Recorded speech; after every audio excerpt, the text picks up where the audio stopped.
안녕하십니까. YTN 라디오 황보선의 출발새 아침 황보선입니다. 어제 국회 법사위 현장에서 여당 의원들이 일어서서 찬성을 표하는 기립 표결을 하고 그다음에 의사봉이 날아가고 이어서 법사위원장이 왼손으로 의사봉 치고 책상 두드리고 정말 난리가 났습니다. 공수처법 개정안 처리 과정에서 일어난 일이죠. 오늘 국회 본회의 마지막 날 그리고 내일 임시국회도 여야의 전쟁 같은 대결이 펼쳐질 것 같습니다. 잠시 뒤에 주호영 국민의힘 원내대표한테서 국회 상황에 대한 얘기 듣겠습니다. 코로나19 3차 대유행 기세가 꺾이지 않고 있습니다. 정부가 내년 초 2월쯤엔 백신 접종 시작할 수 있겠다 이렇게 발표했는데 그때까지 잘 버텨야 할 텐데 병상 부족 등 걱정되는 게 참 많습니다. 이번 겨울 자영업자들에겐 특히 더 혹독합니다. 백신 확보와 접종 전망 등 장관제 곧바로 전문가와 짚어보겠습니다. 2020년 12월 9일 수요일 YTN 라디오 황보선의 출발새 아침 시작합니다. 어제 정부가 코로나19 백신 수급 계획을 발표했죠. 보건당국이 코로나19 백신의 구체적인 물량 확보, 현황, 그리고 구매 시기 등을 공개해서 주목받고 있는데 자세한 얘기 나눠봅니다. 천은미 이대 목동병원 호흡기내과 교수 전화로 연결되어 있습니다. 안녕하십니까? 네, 안녕하십니까? 네, 어제 보셨죠? 정부가 4,400만 명분 네. 코로나 백신 확보 계획 공개했는데 자 보니까 임상시험 3상 들어간 백신 제수자 10곳 가운데 4곳을 선정한 건데 자 이런 계획 어떻게 보셨습니까? 네, 그 임상 3상이 완료되거나 들어가고 있는 것 중에 이제 가장 빠르고 효과가 좋은 그 mRNA 백신에 기초한 모더나 화이자하고요. 예. 그다음에 국내에서 위탁 생산을 하는 아스트라제네카도 3상이 거의 끝나가고 있습니다. 그리고 존슨앤존슨 얀센도 11월 달에 3상이 들어갔기 때문에 어떤 그 유효성 면이라든지 가격 면을 고려해서 4개 회사를 선정한 것으로 생각이 들고 예. 모더나 화이자나 아스트라나 얀센 같은 경우는 선택 자체가 개발이 빠르고 유효성이 좋기 때문에 예. 선택은 잘한 것으로 생각됩니다. 예, 그렇군요. 자, 그러면 이제 이게 여러 제약사 것이다 보니까 아까 말씀하신 것처럼 유형도 좀 다르고요. 그런데 이제 그 개개인이 뭐 어느 백신을 맞겠다 이런 결정은 못한다 이렇게 어저께 얘기를 하더라고요, 보니까요. 네, 맞습니다.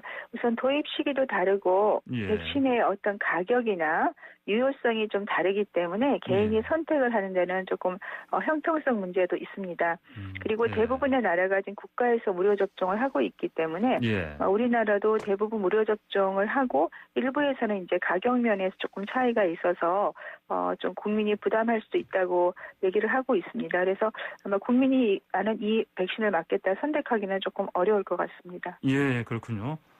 자, 4,400만 명분. 이건 이제 그럼 한국 인구 88%가 접종할 수 있는 분량인데 그러면 이제 어제 정부 발표대로 내년 초과 2월쯤으로 얘기하던데 2월 3월로 이렇게 초에 이제 백신이 들어오더라도 실제 접종은 당연히 이제 당장 가장 시급한 의료진 먼저 하고 그다음에 취약계층 한다 이런 순서로 한다고 하더라고요 보니까요. 그러면 이제 일반 국민은 그럼 뭐 내년 하반기나 돼야 접종할 수 있겠다 이렇게 봐도 되겠습니까? 내년 하반기는 저는 개인적으로 좀 늦다고 생각합니다. 영국 같은 경우는 지금 4월이면 일상생활로 돌아갈 수 있다 이렇게 얘기를 하고 있기 때문에 우리도 2월, 3월부터 백신이 도입이 된다면 순차적으로 취약계층부터 먼저 접종을 하면서 우리도 여름이 오기 전에는 모두 접종을 끝내야지 다른 나라와 같이 보조를 맞춰서 경제활동이나 모든 걸 같이 할 수 있습니다. 그래서 정부 입장에서도 이전에는 뭐 내년 가을에 독감 백신과 같이 접종을 하겠다고 했지만 백신의 접종 시기를 지금 당기고 있기 때문에 우리도 뭐 여름이 가기 전에는 전 국민 접종이 가능하지 않을까 기대합니다. 예, 그렇군요. 자, 그러면은 이제 방금 말씀하신 것처럼 이제 다른 나라 같은 특히 영국 같은 경우는 어제 벌써 뭐 그 할머니가 이제 첫 접종자로 이렇게 보도가 나왔는데 그 우리 같은 경우는 이제 어제 정부가 이제 발표한 뭐 2, 3월이 아니라 좀 더 빨리 뭐 당장 뭐 다음 달 안에라도 어떤 약이 들어올 수 있는 백신이 들어올 수 있는 그런 가능성도 있다고 보십니까? 어떻게 보십니까? 다음 달은 좀 어려울 것 같습니다. 왜냐하면 지금 모더나 화이자 같은 경우는 이미 다른 나라가 선구매를 다 했기 때문에 우리나라 입장에서는 좀 늦을 것 같고요. 가장 먼저 아스트라제네카와 구매 계약을 한 이유가 우리나라 위탁 생산이고 아스트라제네카가 사실은 중간에 그 연구가 조금 문제가 있어서 다시 추가 임상이 들어갔기 때문에 조금 승인이 늦고 있습니다. 그래서 아마도 우리도 아스트라제네카가 추가 임상이 끝나는 2월, 3월이 되면 접종을 시작할 수는 있을 것 같습니다. 네. 자, 그런데 이 백신이라는 게 한 번 맞아가지고 되는 게 아니다. 이렇게 얘기하지 않습니까? 네, 맞습니다. 지금 나온 백신들은 존슨앤존슨이 얀센만 빼고는 다 2회 접종이고 3주 간격으로 2번이나 4주 간격으로 2번을 맞기 때문에 우리가 2, 3월부터 시작을 하더라도 전 국민 접종이 끝날 시기는 여름 정도가 돼야 될 것 같습니다. 예, 여름은 돼야 이제 전 국민 서두른다면 네, 맞습니다. 모든 국민이 접종할 수 있겠다 이렇게 전망하시는군요. 자, 그러면은 이제 임상 실험 3상에 들어간 것도 있고 마친 것도 있긴 한데 그러면은 이제 효능을 보통 얘기할 때 우리가 90 몇 % 얘기하지 않습니까? 네. 그러면 이제 이건 어떻게 바라봐야 됩니까? 지금 우리가 독감 백신이 보통 유효율이 40에서 60% 정도가 됩니다. 독감 백신이 40에서 60%요? 그래서 CDC에서 50%만 넘으면 이 코로나 백신으로 인정을 하기로 했는데 가장 처음 그 백신 개발이 완료된 파이자하고 모더나가 94, 95%가 나왔기 때문에 대단히 높은 유효율을 가지고 있습니다. 그런데 아스트라제네카나 존슨앤존슨 같은 경우는 기존의 독감 백신을 베이스로 한 그 벡터형이거든요. 근데 이 경우는 지금 아스트라가 지금 임상 나온 거는 62%, 아마 70% 정도로 좀 유효성이 갖고 있기 때문에 앞으로 나올 다른 그 백신에 대해서도 결과를 봐야겠지만 저는 개인적으로 모더나 화이자가 mRNA 백신이라는 새로운 백신 기법이기 때문에 가장 유효성이 좋지 않을까 생각합니다. 예, 그럼 부작용도 얘기를 하는데 그것도 더 가능성이 좀 적다 봐도 되겠습니까? 그 형식이? 네, 부작용은 사실은 거의 비슷하다고 지금 연구가 나오고 있습니다. 대부분의 부작용은 우리가 피곤함이라든지 미열, 두통, 그다음에 근육통 정도로 우리가 독감 백신을 맞을 때의 부작용이고 임상 3상이 끝나서 승인을 받을 때는 기본적으로 그 백신이 완료된 후 2달 정도 지난 후까지의 부작용을 체크를 하고 승인을 하기 때문에 아직까지 큰 부작용은 없는 것으로 알려져 있습니다. 보통 백신 하면은 개발에서부터 실제 사용하는 데까지 10년이 걸린다 이런 얘기 하지 않습니까? 근데 이제 코로나19 백신 같은 경우는 이제 1년 만에 거의 이게 이제 사실 상용화된 상황이기 때문에 이것 때문에 더 걱정하는 사람도 있고요. 방금 말씀드린 대로. 영국, 미국 여론조사를 보니까 한 40% 정도가 이거 맞으면 안 되는 거 아니냐 이런 불안감을 보이고 있다 이런 게 나왔습니다. 네, 우리가 독감 백신도 많은 분들이 조금 거부하시는 게 있어요. 특히 서양은 동양보다 더 심한 것 같습니다. 특히 코로나 백신은 말씀하신 대로 굉장히 빠른 시간 내에 개발이 됐기 때문에 불안감이 있기 때문에 지금 영국 같은 경우도 영국 여왕이랑 부군께서 주사를 맞겠다. 그리고 미국도 전직 대통령부터 다 접종을 하겠다. 그래서 안심을 시켜주려고 하고 있기 때문에 우리 국민들도 이번에 독감 파동 이런 문제로 조금 불안감이 있습니다. 그래서 어차피 우리는 백신을 연말에 맞을 수 없기 때문에 올 연말과 내년 초에 다른 나라의 접종의 상황을 보시고 아마 저는 개인적으로 큰 부작용 없을 거라고 생각합니다. 그래서 안정성이 조금 다른 나라에서 검증이 되면 우리도 백신이 도입되는 대로 순차적으로 맞으면 좋을 것 같습니다. 우리 같은 경우 누적 확진자가 지금 3만 명 단계인데 미국이나 유럽은 정말 우리하고는 비교할 수 정도로 참 많습니다. 그렇죠? 늦은 확진자가. 그러면 이것하고 이 백신 접종할 때 어떤 우리가 미리 얻을 수 있는 데이터라고 할까요? 이런 것들이 사실 다른 나라에서는 많이 충분히 쌓이는데 우리는 조금 부족하지 않나? 이런 견해도 있습니다. 백신 접종은 어차피 예방을 목적으로 맞는 것이기 때문에요. 그 확진자들이 많고 적고를 저는 생각하지 않습니다. 사실 뉴질랜드나 대만처럼 거의 지금 환자가 없는 경우에도 백신 접종을 서두르고 있기 때문에 왜냐하면 우리나라만 지금 하는 것이 아니고 전 세계는 거의 일일 생활권이지 않습니까? 그렇기 때문에 우리가 제대로 된 경제 교육이나 일상생활을 위해서는 당연히 백신으로 집단 면역을 해야지만 가능하기 때문에 그런 지금 나타나고 있는 확진자 수하고는 저는 이 백신 접종과는 크게 연관을 짓고 싶지는 않습니다. 그 다른 나라들 지금 아까 말씀드린 것처럼 영국은 어제 시작했다고 하는데 다른 나라들은 좀 접종 시작 현황이 좀 어떻습니까? 네, 지금 미국은 아마 10일 날 위원회가 열리면 바로 24시간 이내에 승인이 나면 접종을 시작할 거고요. 예. 유럽연합도 12월에 아마 그 승인이 날 것 같습니다. 12월 말에 아마 접종을 시작하고 네. 캐나다도 마찬가지고요. 터키 같은 경우도 지금 아마 중국산 백신을 시작을 했고 브라질도 아마 맞고 있고 여러 나라에서 지금 접종을 시작하는 걸로 알고 있습니다. 그런데 우리나라는 아직까지 이제 조금 그 기간을 두고 있기 때문에 우리나라도 여러 나라에게 상황을 보고서 지금 조금 더 서두르는 것 같습니다. 예. 지금 2.5단계로 그 거리 두기가 격상이 됐는데 확진자 수가 좀 뭐 뚜렷하게 줄지는 않고 있습니다. 이게 왜 그렇다고 보십니까? 2.5단계 격상이 조금 늦은 감이 있고요. 예. 또 겨울이라는 이런 계절적 영향이 바이러스의 감염력을 전파를 높이고 있는데 특히 수도권에서 이게 발발을 했기 때문에 네. 집단적으로 감염이 되는데 가장 감염이 많이 되는 것이 가족 간 감염입니다. 예. 그러니까 거리 두기는 가족 간에는 굉장히 어렵거든요. 예. 그래서 지금 상태에서는 사실 과거 1, 2차 때처럼 거리 두기만으로 그 효과를 기대하기는 어렵습니다. 예. 그런 거리 두기뿐 아니라 우리가 전체적으로 무증상 감염이 40% 그리고 감염을 거의 60%가 증상 전에 발생을 시키기 때문에 우리가 이 무증상 감염을 찾아내야 돼요. 빙산의 일각입니다. 저희가 네. 나타난 확진자 수는 그 밑에 네. 있는 무증상 감염을 찾을 수가 없기 때문에 네. 전체적으로 조금 매스 스크린이라고 그러죠. 폭넓게 PCR 검사와 신속 항원 검사를 동원을 해서 특히 지금 요새 보면 요양원 요양병원에 많은 확진자가 한 번에 나오고 있습니다. 그만큼 무증상 감염이 많다는 거고 이러한 취약계층이나 군대나 학교 같은 경우에는 우리가 신속 항원 검사를 도입해서라도 정기적으로 일주일에 한 번씩 검사를 하게 되면 많은 경우에 확진자를 찾아낼 수가 있습니다. 정부 당국에서는 이러한 좀 여러 가지 검사 체계라든지 그리고 항체 치료제처럼 초기에 치료를 할 수 있는 다각면에서 조금 더 계획을 가지고 접근을 하는 것이 확진자 수를 줄일 수 있다고 생각합니다. 예, 참 교수님 마지막으로 하나만 더 여쭙겠습니다. 어제 네. 박능우 보건복지부 장관이 브리핑 중에 불공정 약관 이 부분 받아들일 수밖에 없다 이런 얘기를 했습니다. 이게 무슨 뜻입니까? 지금 백신 회사에서는 우리가 이제 지금까지는 큰 부작용은 없지만 그리고 여러 민족들에 대해서 지금 백신을 임상 연구를 했지만 개개인에 대해서는 아직은 잘 모르죠. 그러다 보니까 나라별로 혹시라도 장기적인 부작용이나 어떤 부작용에 대해서는 그 기업에서 책임을 지지 않겠다. 신종 플레이도 마찬가지로 그걸 받아들였거든요. 그래서 아마 우리나라도 그걸 받아들이지 않으면 백신을 구매할 수가 없기 때문에 허용한 것으로 알고 있습니다. 이게 불공정 계약이라 뭐 이를테면 이제 부작용을 감수할 수밖에 없다. 그런 부분이신 것이고 맞습니다. 가격 부분에서는 뭐 그것 가지고 불공정 계약이다 얘기하는 건 아니겠죠? 그렇죠? 네, 그건 아니라고 생각합니다. 예, 알겠습니다.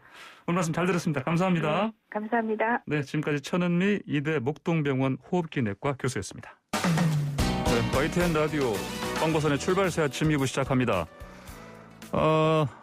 저희 방송 계속 들으시면서 의견 주실 분들은요. 샵 0945번 50원 유료 문자로 의견 주시고요. 유튜브에서 YTN 라디오 검색하시면 보이는 라디오도 함께 하실 수 있습니다. 자, 9.10 기자 범죄수사처 공수처법 개정안이 어제 더불어민주당의 단독 의결로 국회 법제사법위 전체회의 통과했습니다. 오늘 국회 본회의에서 이제 개정안 다뤄질 예정인데 이를 두고 이제 여야 간 갈등이 격화되고 있습니다. 자, 국민의힘 원내대표인 주호영 의원 전화로 연결돼 있습니다. 안녕하십니까? 예, 안녕하십니까. 주호영입니다. 예, 제가 좀 안녕하나 여쭙기가 좀 그렇습니다. 제가 어제 그 민주당의 위법을 항의하느라고 소리를 많이 질러서 목이 많이 쉬어있어요. 죄송합니다. 그러니까 목소리도 좀 많이 쉬신 것 같습니다. 예. 저라도 좀 같이 하신 거죠? 저는 어제 자정 가까이 돼서 같이 있다가 들어왔고요. 우리 의원님들 상당수가 지금 철야 농성 중에 있습니다. 예. 자, 제가 아까 처음에 이 프로그램 시작할 때 얘기 들었는데 의사봉이 날아가고 또 그 위원장이 왼손으로 의사봉 책상을 때리고 기립 표결이 나왔고요. 어제 그 상황을 저도 이제 방송으로 봤습니다만 굉장히 아주 여야 대치가 격한 상황이었습니다. 어땠습니까? 이걸 이제 여야 대치라고 표현하면 소위 양비론 비슷한 표현이 되고요. 여야 대치라고 표현하는 것은 상황을 정확하게 옮기는 게 아니라고 봅니다. 어떻게 봐야 되겠습니까? 우선 지금 만들어져 있는 공수처법이 뭐가 문제인지 하고 이 사람들이 무엇을 바꾸려고 하는지 이런 것은 요 뒤에 이야기할 시간이 있을 것 같고요. 절차만 보면 낙태죄 공청회를 알려놓았습니다. 그런데 갑자기 이 지금 공수처법 개정안을 집어넣고 취재 기자와 카메라 기자를 모두 못 들어오게 했습니다. 이 국민들에게 법의 내용이 어떤 것이고 어떤 과정을 거쳐서 개정이 된다고 알려야 할 텐데 그것이 부끄러운 거죠. 그러니까 속기록에도 남기지 말라는 이야기가 나오고 이러는데 그것이 문제고 법에 보장된 반대 토론 절차를 무시해버렸습니다. 그다음에 원래 법을 만들면 그 법안 통과 전에 그 법안으로 인해서 예산이 얼마 들어간다. 이런 비용 추계를 먼저 하게 돼 있거든요. 그런데 비용 추계도 하지 않았을 뿐만 아니라 비용 추계를 하지 않으면 미리 비용 추계를 하지 않는다는 결의를 해야 되는데 그것도 하지 않은 채로 했다가 뒤에 그것을 알아가지고 사후에 효과가 있는지 없는지는 모르겠습니다만은 비용 추계를 생략하자 이렇게 했고요. 뭐 이런 과정들이 이 180석 지금은 줄어들어서 174석이 됐죠. 173석이 됐죠. 이 힘으로 국회법조차도 무시하면서 마구잡이로 밀어붙이죠.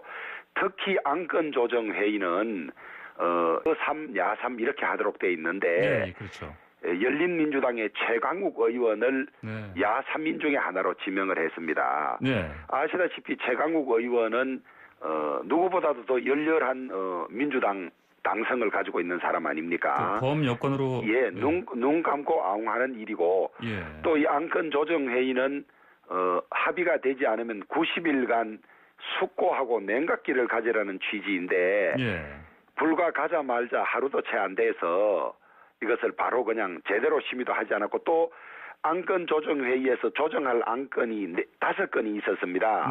조항을 5건을 조정해야 되는데 한 건만 조정을 하다가 나머지는 조정조차도 없는 채 의결을 해버리는 이런 폭거 위법을 자행한 것이죠. 오죽하면 이 공수처법을 같이 했던 정의당조차도 대체 토론과 심의 절차 없이 처리된 점은 대단히 잘못됐다고 지적하지 않을 수 없다 이렇게 했습니다. 사람 사망 사고가 많아서 사람 목숨이 경각에 달려 있어서 시급하고 또 그 피해자 유족들이 가족들이 와서 법 만들어 달라고 하는 중대재해기업처벌법은 절차를 핑계로 뒷짐지고 있으면서 이건 뭐 숫자의 힘을 앞세운 민주주의 파괴에 다름 아니죠. 숫자를 앞선 민주주의 파괴 현장이었다 이렇게 지금 그렇습니다. 평가하십니다. 자 아까 잠깐 언급하신 그 공수처법 개정안 있지 않습니까? 개정하는 거 뭐 비토권을 무력화한다 이런 얘기가 많이 나왔었는데 그게 가장 큰 것이죠 문제가요? 이게 이제 저는 비토권이라는 용어도 잘못 쓴 용어라고 보거든요. 그 비토권은 민주당도 이번에 행사했습니다. 그런 취지의 비토권이라면 우리가 추천한 후보들 중에도 훌륭한 사람이 많은데 오히려 자기들은 거기에 대해서 반대를 했거든요. 그래 치면 그것이 동의하고 하지 않을 권한 자체가 법에 자기들이 우리에게 줬던 겁니다. 그 법을 일방 통과시켰기 때문에 우리가 요구해서 타협됐던 것도 아니고 자기들이 이렇게 하겠다고 했고 대통령을 비롯해서 어제 그 법 통과에 앞장섰던 백혜련 의원이나 그다음에 박주민 의원이나 모두 비토권이 있다고 기록에 다 남아 있습니다. 얼마든지 비토를 할 수 있기 때문에 중립적인 사람이 공수처장이 되지 자기들 편이 될 수 없다고 했던 사람들이 안면을 싹 바꾸고 이런 일을 한 것이거든요. 그러니까 이건 뭐 아예 작정하고 이렇게 한 겁니다. 공수처법을 만들 때도 그렇게 패스트트랙에 무리하게 한 이유, 그다음에 이번에 자기들이 부여했던 이 동의하지 않을 권리 자체를 한 번만 써보고 그것도 공수처장 자격이 도저히 부족한 중립성이나 독립성이 보장되지 않을 뿐만 아니라 그 조직을 이끌 만한 연륜도 없는 한마디로 말하면 까면 안 되는 사람들을 들고 와서 그거를 동의하지 않았다고 이런 지금 폭거를 자행하고 있거든요.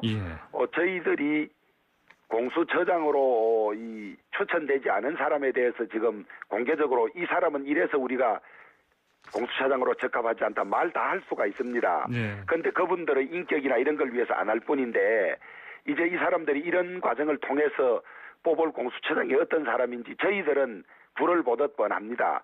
추미애 장관과 똑같이 막무가내로 법 절차를 무시하고 권력에 대한 수사를 방해할 그런 보통 밖에서 이야기할 때 이야기하는 대깨문이나 문파 이런 류의 법조인을 아마 가지고 올 겁니다. 네, 지금 주호영 국민의힘 원내대표와 인터뷰를 하고 있는데요. 주 대표님 뭐 아까 말씀하신 것처럼 그 소리를 많이 쉬셔서 목이 많이 쉬셨고 힘드신 것 같습니다. 청취자 여러분들 방송 들으시면서 의견 주실 분들은요. 샵 0945번 50원 유료 문자로 주시기 바랍니다. 유튜브 보이는 라디오도 시청이 가능하니까요. 보시면서 채팅창으로 의견 주시기 바랍니다. 주원혜 대표님, 그러면 왜 이렇게 민주당이 이제 공수처 출범을 위해서 이렇게 법안 개정을 이렇게 밀어붙이는 걸 보십니까? 우선 이제 이 정권의 핵심부를 향한 그 불법 비리 수사가 그 목 앞까지 와 있습니다. 울산시장 선거 개입 사건은 청와대 8개 부서가 관계한 것이고 지금 그 당시 비서실장이던 임종석 비서실장에 대한 수사가 지금 중단 중에 있다고 지금 알려져 있거든요. 청와대 8개 부서를 움직일 수 있는 사람은 비서실장과 대통령밖에 없다고 저희들은 보고 있습니다. 그다음에 지금 월성 원전 1호기 이 부당 조기 폐쇄 관련해서 심야에 444건의 문서를 파기하고 국장과 그 서기관이 구속돼 있지 않습니까? 이것도 보면 장관이 너 죽을래라고 이야기했고 청와대 산업비서관이 관여한 흔적이 나옵니다. 그리고 감사원 감사 기록에 의하면 대통령께서 월성원전 1호기는 언제 닿느냐고 압박한 그런 표현들이 나오기 때문에 이것도 수사는 청와대와 그 위를 향할 수밖에 없고 또 특검으로 했습니다마는 드루킹 사건이라고 대선 과정에서 김경수 경남지사가 그 댓글 자동 프로그램에 넣어서 조작했다는 것이 나오지 않습니까? 김경수 지사는 그 당시에 문재인 후보를 수행하던 사람이었습니다.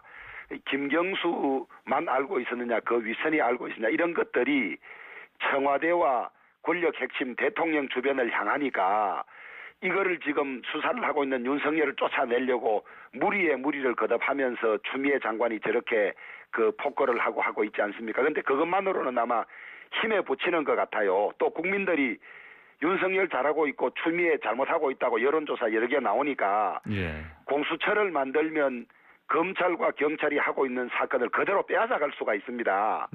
자기 편 사람을 넣어서 빼앗아가면 그 수사를 못하게 하는 것 아닙니까? 그러니까 물불을 가리지 않고 저렇게 한다고 보고 있죠. 그다음에 이 어제 개정한 내용 중에 이게 자기들이 만들었던 겁니다. 법조 경력이 10년 이상이고 수사와 조사 업무에 5년 이상 종사한 사람을 최소한 공수처 검사로 넣자 이렇게 자기들이 만들었다가 이제 이것 가지고도 안심이 안 되니까 윤석열 검찰총장 자기 편인 줄 알고 저렇게 우리 총장이라고 칭찬하고 보냈는데 불법 비리를 보니까 수사하니 공수처도 이거 한번 보내면 영원히 우리 편이 될 사람을 보내야 되겠다. 그런데 그런 사람을 찾다 보니까 이게 잘 안 나오니까 변호사 경력 7년 이상이면 누구나 할 수 있다. 이거는 공수처장이 추천해서 대통령이 임명을 하는데 무슨 그 임명 과정에 견제장치가 옳게 된 게 없습니다. 전부 자기 편들이 들어가서 자기 편들을 몽땅 넣어서 소위 한마디로 말하면 지금 자기들을 돕는 민변 변호사들을 대거 공수처에 넣자. 이런 걸로 이번에 바꾼 겁니다. 자, 근데 주원혜 대표님, 예전에 인터뷰하실 때도 공수처가 근본적으로는 필요하다는 말씀하셨습니다. 근데 이제 지금 이렇게 올해 안에 무조건 출범시켜야겠다. 이렇게 속도전을 펼치는 부분이 문제다. 이렇게 생각하시는 거죠? 아니 그렇지 않습니다. 우리 그 국민의힘이 이어받았던 당들은 공수처에 대해서 반대를 해왔습니다. 그럼에도 불구하고 저는 당론과 달리 공수처는 필요하다고 주장해온 사람입니다. 단 전제 조건이 하나 있습니다. 공수처장을 야당이 추천하는 공수처는 반드시 필요하다. 여당이나 대통령이 마음에 드는 공수처장을 추천하는 공수처는 지금 검찰의 실패를 그대로 되풀이할 뿐만 아니라 옥상 오길 뿐만 아니라 훨씬 더 개혁이다 이렇게 주장을 해왔습니다. 네. 제2 주장에 한때 민주당의 원내대표였던 분이 교섭단체 대표 연설에서도 야당 추천 공수처장을 받아들일 수 있다고까지 이야기했다가 저렇게 표현해서 자기 사람을 밀어넣으려고 하는 거죠. 대통령 특별감찰관도 법으로 정해져 있습니다마는 대통령 주변을 감찰할 특별감찰관을 이 문 대통령 정권 들어와서는 4년째 임명하지 않고 있습니다. 그것은 임명하지 않으면서 화급하게 자기 편 공수처장을 이어서 검찰 수사를 방해하려고 하는 거죠. 제대로 사법개혁을 하려고 하는 게 아니죠. 조은산이라는 그 익명의 비평가가 있지 않습니까? 그분이 아주 짧게 요약을 잘 해놓았습니다. 공수처법 개정 이것은 절대 개혁이 아니다. 개혁을 참칭한 사법기관의 장악에 불과하고 대통령과 그 일과 하수인들을 비호하기 위한 거대 여당이 벌이는 사기극이다. 이재명 지사께서 친히 검찰개혁의 목적을 말했다. 전직 대통령 잔혹사를 반복하지 않으려고 검찰개혁한다 이랬는데 한마디로 문 대통령을 살리고 싶은 거다. 문 대통령과 그 일가 그리고 측근들이 절대 감옥에 갈 일이 없다는 거다. 이게 공수처를 만드는 목적이라고 아주 잘 요약해서 이야기를 해놓은 겁니다. 이것들을 이 사람들은 공수처는 고위공직자 비리를 수사하는 거다 이렇게 이야기하는데요. 검찰개혁은 두 가지 방면에서 진행이 돼야 되는데 하나는 검찰이 지금까지 잘못하고 있는 게 살아있는 권력에 대해서 수사를 못하는 겁니다. 그리고 그 권력이 물러나면 덕달같이 달려들어서 잡아들이는데 윤석열 총장은 살아있는 권력을 하려고 하니까 이렇게 저항에 부딪히는 거죠. 살아있는 권력의 수사를 저항 없이 하려면 대통령이 임명권과 인사권을 가지는 검찰이 아닌 야당이 추천권을 가지는 공수처가 있으면 살아있는 권력을 수사할 수가 있습니다. 그다음에 검찰이 김학의 사건이라든지 자기들 검찰 식구 검사들이 관련된 사건 수사를 제대로 못하니까 검찰에 맡기면 안 된다는 거거든요. 그것을 공수처가 하면 그런 일이 없습니다. 그다음에 검찰이 일반 국민들을 상대로 하는 수사에서 너무 인권 남용이나 이런 게 있을 수 있거든요. 그래서 검경 수사권 분리를 하면 검찰의 과도한 권한이 없어집니다. 이런 것들이 다 제대로 될 수 있는 길이 있는데 이걸 버리고 자기 편으로 저렇게 무리한 사람을 넣어서 우리나라 사법권을 장악하는 거죠. 국민 여러분들께서 이 공수처가 만들어지고 어떤 모습이 벌어지는지를 보면 이게 거대한 사기극이었구나 하는 것을 곧 아시게 될 겁니다. 네. 자, 조은하 대표님, 제가 준비한 질문이 지금 반도 지금 진행이 안 됐습니다. 혹시 괜찮으시면 잠시 뒤 8시에 다시 한번 전화 연결해서 말씀 좀 한 5분 정도 더 들을 수 있을까요? 괜찮습니다. 다시 잠시 뒤에 뵙겠습니다. 지금까지 주호영 국민의힘 원내대표였습니다. 네. 홍보선의 출발세 아침 이후 마칠 시간 됐는데 방금 전에 주호영 국민의힘 원내대표 얘기 나오다가 시간이 좀 부족해서 인터뷰를 잠깐 중단했습니다. 잠시 8시 장각에 주 대표와 다시 전화를 연결해서 이야기를 나누겠습니다. 잠시만 기다려주시기 바랍니다. 지금 문자 메시지가 써지고 있는데 의견 주실 분들은요. 계속해서 샵 0945번 50원 유료 문자로 보내주시기 바랍니다. 잠시 뒤에 뵙겠습니다.